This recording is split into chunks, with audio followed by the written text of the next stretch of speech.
It's April 26th, and the strange side of history awaits. Today, we have a man forced to make an unthinkable choice, a reactor that turned invisible danger loose into the world, and a fugitive trapped as fire closed in. Let's begin.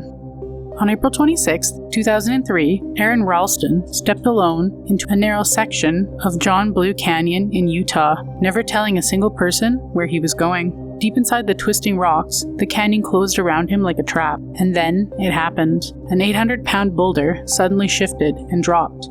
It crushed his right wrist against the canyon wall, locking him in place nearly 100 feet below the surface, where no one could hear him. He tried everything. He pushed, pulled, and twisted. The rock didn't move, and hours turned into days. When his water ran out, his strength faded, and by the third day, he began recording goodbye messages to his family on a camcorder. His voice was calm but distant. He even carved his name and what he believed would be his death date into the canyon wall. Until the fifth morning, when he woke up, realizing something horrifying, that his arm had already died. That's when the idea came. The only way out was through it. Using leverage, he deliberately broke the bone in his trapped arm. Using a dull 2-inch multi-tool, he amputated it. Bleeding and barely conscious, he freed himself, but it wasn't over. He rappelled down a 65-foot cliff with one hand, staggering 7 miles through the desert, and hours later, a random family of hikers found him, just in time.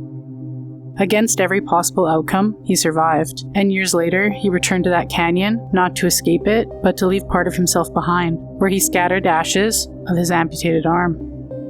On April 26, 1986, at a nuclear plant near the city of Pripyat, something invisible began to go wrong. Inside Reactor 4, a late-night safety test was underway, routine and controlled, until it wasn't.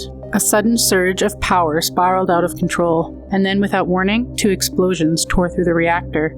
The core was exposed, and then something far more dangerous than fire escaped into the night: radiation. It had no smell, no color, no sound, but it spread quick. Firefighters arrived within minutes, climbing into the burning roof, unaware they were stepping directly into lethal exposure. They handled glowing debris with bare hands. Within hours, many of them would begin to fall violently ill. Within months, most would be dead.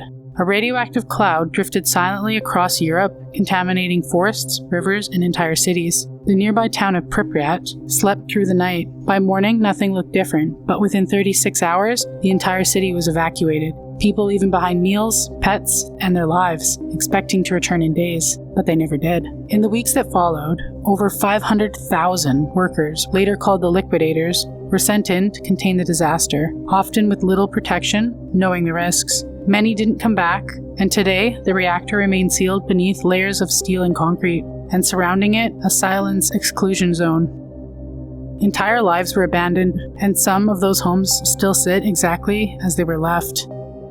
On April 26, 1865, one of the most hunted men in America was hiding in the dark. 12 days earlier, John Wilkes Booth had stepped into history inside Ford's Theater, firing a single shot that killed Abraham Lincoln, then vanishing into the night. Now the country was closing in. Booth fled through the swamps and forests, his legs shattered from his escape, relying on whispers of sympathy and strangers willing to hide him. For nearly 2 weeks, he stayed ahead of the capture, moving silently but always hunted, until he reached a quiet farm in Virginia. The Garrett family didn't know who he truly was, but something felt wrong. That night, they locked him inside the tobacco barn, and before sunrise, soldiers surrounded it.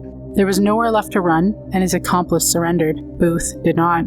Inside the barn, he stood alone in the dark, refusing to give up, so the soldiers made a decision. They set the barn on fire. Flames crept along the wood, smoke filled the air as the fire closed in around him. And then, through a crack in the wall, a single shot rang out. A bullet struck Booth in the neck, paralyzing him instantly. He was dragged from the burning barn, still alive, barely. Lying on the porch as the sun began to rise, he whispered his final words: "Useless, useless." And by morning, he was dead. Some people believed for years that it wasn't really him who died in that barn, so what do you think? Another day, another strange bite from history. Like, comment, and subscribe. Your next eerie dose is just a day away.